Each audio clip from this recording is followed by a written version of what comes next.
Hey guys, this is Northville Tech. In this video, we're gonna learn how to unfreeze your SoFi debit card.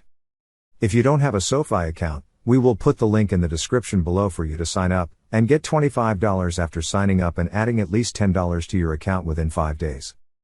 However, if you already have an account, just open the website, then click Login.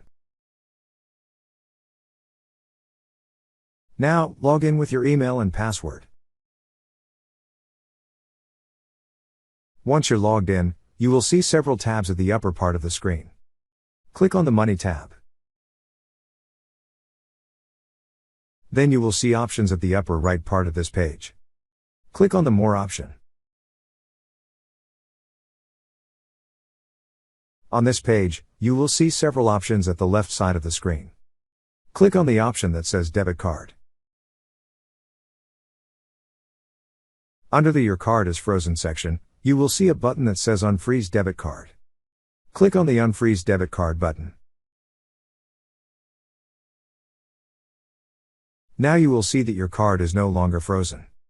That's how you unfreeze your SoFi debit card.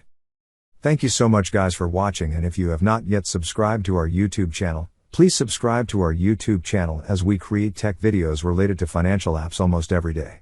Also check out our website northvilletech.com for great tech articles, and our recommended resources in the description below for various sign-up bonuses.